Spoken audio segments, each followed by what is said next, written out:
আজকে দেখতেই পাচ্ছ আমি আমার বাড়িতে নেই, এসছি হচ্ছে মামা বাড়িতে। রিজন আছে, রিজন হচ্ছে আজকে মামা বাড়িতে যে জগন্নাথ দেবের প্রতিষ্ঠা হবে।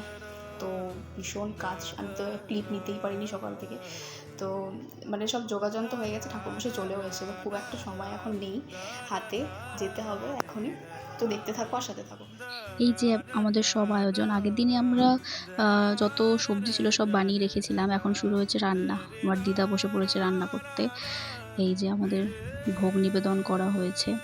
এই যে আমাদের যোগু দাদা। তারপর হলো স্নানযাত্রা। তারপর আমার দাদা এখানে একটু ধুতি নাড়িয়ে ওর খেলটা দেখাচ্ছিল, আর আমি ওকে বলছিলাম যে একটু পাটা দেখা, পাটা দেখা। বলছে না না না না। তারপর এখানে আমাদের যে পণ্ডিত দাদু আছে, পুরোহিত দাদু, উনি ওকে পড়তে বলছে, যেটাতে ওর দাঁত পুরো ভেঙে যায় যায় অবস্থা, কিন্তু খুব কষ্টেও পড়েছে। এরপর শুরু হলো আরতি।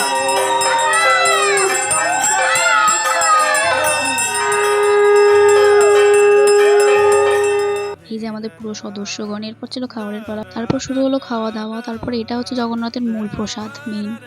তারপর ছিল সাথে শাক, পোলাও, সাথে ছিল এখানে দেখতে পাচ্ছ পনির ছিল। এই যে পনির দিল এখন, পনির, খিচুড়ি, তারপরে পাঁচমিশালির তরকারি ছিল, সাথে চাটনি, পায়েস। তারপর খেয়ে উঠেই একটা ঘুম দিলাম, আর দেখতেই পাচ্ছ চোখ মুখ ঢুকে গেছে, আর আমার ভীষণ ক্লান্ত, আর শরীর দিচ্ছিল না বলতে গেলে। প্রায় নিজের দিকে তাকিয়ে নিজেই ভয় পেয়ে যাচ্ছিলাম। তাই ভিডিওটা আর কন্টিনিউ করতে পারলাম না, এখানেই শেষ করলাম। ভালো লাগলে লাইক, কমেন্ট, সাবস্ক্রাইব অবশ্যই করে দিও।